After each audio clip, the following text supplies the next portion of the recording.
വയനാട് ഉരുൾപൊട്ടൽ ദുരിതാശ്വാസ പ്രവർത്തനങ്ങളിൽ സ്വമേധയാ എടുത്ത കേസ് ഹൈക്കോടതി ഇന്ന് വീണ്ടും പരിഗണിക്കും.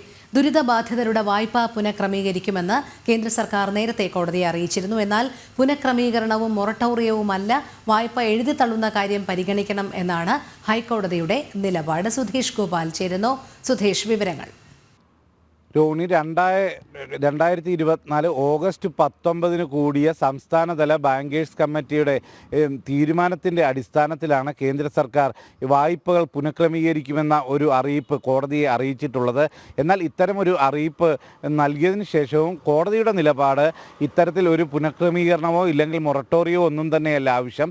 ഈ വായ്പകൾ എഴുതി തള്ളണമെന്ന നിലപാടാണ് കോടതിക്കുള്ളത്. ഇത് സംബന്ധിച്ച് കേന്ദ്ര സർക്കാർ ബോധിപ്പിക്കുന്നത് മുഖ്യമന്ത്രിയുടെ കൂടി സാന്നിധ്യത്തിൽ ചേർന്ന ഇത്തരമൊരു യോഗത്തിലെടുത്ത തീരുമാനത്തിൻ്റെ അടിസ്ഥാനത്തിലാണ് വായ്പകൾ പുനഃക്രമീകരിക്കും എന്ന് കോടതിയെ അറിയിച്ചിട്ടുള്ളത്.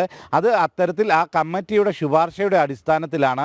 ആ കമ്മിറ്റിയുടെ ശുപാർശയ്ക്ക് അടിസ്ഥാനമായിട്ട് മുന്നോട്ട് പോകാൻ സാധിക്കൂ എന്നതായിരുന്നു കേന്ദ്ര സർക്കാരിൻ്റെ നിലപാട്. എന്തുതന്നെയായാലും ഇത് സംബന്ധിച്ച് കേന്ദ്ര സർക്കാർ നൽകിയ സത്യവാങ്മൂലം അടക്കം ഇന്ന് കോടതി പരിഗണിക്കുന്നുണ്ട്. ആ പരിഗണിച്ച് കോടതി സ്വമേധയാ എടുത്ത കേസാണ്. ആ കേസിൽ ഡിവിഷൻ ബെഞ്ചാണ്, ഹൈക്കോടതി ഡിവിഷൻ ബെഞ്ചാണ് ഈ കേസ് ഇന്ന് പരിഗണിക്കുന്നത്.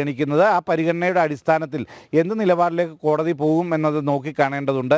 എന്തു തന്നെയായാലും മൊറട്ടോറിയമായാലും ഇല്ലെങ്കിൽ വായ്പ എഴുതിത്തള്ളുന്നതായാലും ഇത്തരം ഒരു കാര്യം വരുമ്പോഴും അത് സംസ്ഥാനതല ബാങ്കേഴ്സ് കമ്മിറ്റിയുടെ കൂടി ശുപാർശ അനിവാര്യമാണ്. അത്തരത്തിൽ എന്നാൽ ഇവിടെ കൂടിയ മുഖ്യമന്ത്രിയുടെ കൂടി സാന്നിധ്യത്തിൽ കൂടിയ കമ്മിറ്റി നൽകിയ ശുപാർശ ഇത് പുനഃക്രമീകരണം എന്നതായിരുന്നു. അതിൻ്റെ അടിസ്ഥാനത്തിൽ കേന്ദ്ര സർക്കാർ എടുത്ത തീരുമാനത്തിൽ മാറ്റം വരുത്തണോ വേണ്ടയോ എന്നതിലടക്കമുള്ള കാര്യങ്ങളിൽ ഇന്ന് ഹൈക്കോടതി ഒരു നിലപാടെടുക്കും എന്നത് തന്നെയാണ് പ്രതീക്ഷിക്കുന്നത്. എന്ത് തന്നെയായാലും ഇന്ന് കോടതി ഈ കേസ് ഹൈക്കോടതി ഡിവിഷൻ ബെഞ്ച് പരിഗണിക്കുകയാണ്. രോഹിണി.